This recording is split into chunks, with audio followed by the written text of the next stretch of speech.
Bagaimana caranya menjadi pribadi yang damai? Oke, gini. Pribadi yang damai itu pasti kuat logikanya. Jadi tidak seperti yang diduga orang, bahwa orang damai itu hatinya kuat. Tidak. Orang damai itu logikanya kuat. Hanya karena kemampuan berpikirnya kuat, dia bisa mengelola hatinya dengan baik.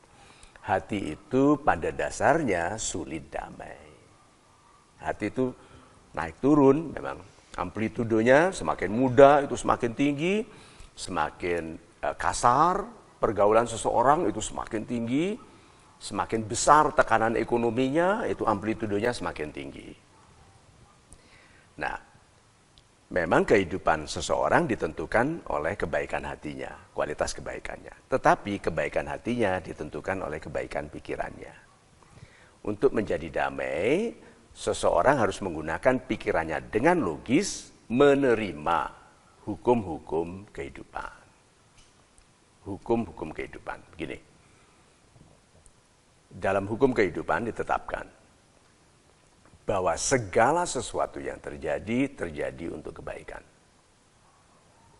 Itu kalau pikirannya kuat, orangnya cerdas, apapun yang terjadi tidak baik nih, dibilang apa? Ini memang tidak enak, melukaiku, tapi ini terjadi untuk tujuan yang baik. Jadi lebih damai nggak sekarang? Jadi lebih damai. Karena ini terjadi untuk kebaikanku. Terus gini. Hukum yang berikutnya. Hanya karena kita tidak melihat kebaikan dalam sebuah kejadian, tidak berarti tidak ada kebaikan. Karena kebaikan datang bersama keburukan yang terjadi. Kemudahan datang bersama kesulitan. Contohnya saja, uang habis. Uang habis. Apa yang menjadi mudah? Melakukan sendiri. Selama ini tidak mau melakukan sendiri. Segala sesuatu nyuruh orang bayar. Segala sesuatu dibeli. Sekarang karena tidak punya uang, mudah apa? Mudah memaksa diri melakukan sendiri. Ternyata di dalam melakukan sendiri, ketahuan dia terampil. Berapa banyak orang sukses karena kehabisan uang, masak sendiri, masakannya ternyata enak, jadi restoran besar. Tuh. Berarti orang yang damai melihat bahwa keburukan yang datang, dia lihat, memang mata kita, hati kita lebih peka terhadap keburukan. Tapi kan dia tahu hukum kehidupan bahwa bersama kesulitan ada kemudahan. Bersama keburukan ada kebaikan. Nah, fokus di sana dulu. Terus satu lagi, Tuhan menciptakan segala sesuatu berpasang-pasangan. Ini hukum kehidupannya. Jadi kalau dia melihat sesuatu terjadi, jadi misalnya saja penghinaan. Penghinaan datang dengan apa? Kemuliaan. Segala sesuatu. Jadi bukan hanya hukum yang tadi bahwa kesulitan datang bersama kemudahan, tidak lagi begitu. Dia sekarang melihat apa? Penghinaan, kemuliaan. Sedih. Kalimat kata kerjanya adalah penyedihan. Terjadi penyedihan hatiku. Pasangannya apa? Akan datang pembahagiaanku. Jadi damai nggak? Damai. Itu loh. Jadi banyak orang akan menemukan kedamaian kalau dia melihat hukum-hukum kehidupan ini. Sabar. Gitu. Ada hadiah yang baik bagi orang yang bersabar. Terus gini, dia tidak mengerti, tapi dia percaya pada hukum itu, jadi dia menunggu. Sabar, menunggu. Jadi kalau terjadi sesuatu yang tidak dia sukainya, padahal dia sudah mengupayakan yang terbaik, dia menunggu. Karena kesabaran ini menunggu. Pengertian pertama dari kesabaran adalah menunggu. Ternyata betul. Kenapa? Karena hasil belum tentu terjadi segera setelah kita melakukan. Damai. Yang satu lagi, hukum berikutnya. Sibuk. Gitu. Bahwa keajaiban mudah datang kepada orang yang sibuk.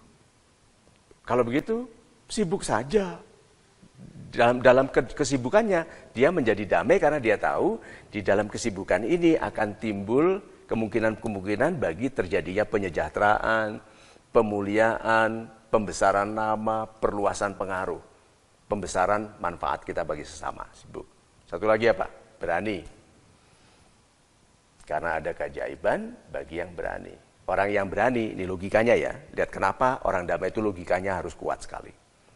Orang yang berani mengerti bahwa orang berani akan masuk ke masalah.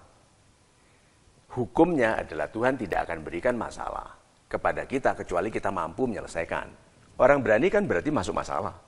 Orang penakut menghindari masalah. Itu sebabnya orang yang penakut hidupnya kecil karena selalu lari dari masalah. Gelisah kenapa? Karena dia sedang melarikan diri. Tidak ada orang damai melarikan diri. Orang berani menghadapi masalah. Oke? Lalu dia bilang apa? Masalah yang aku hadapi pasti bisa aku selesaikan.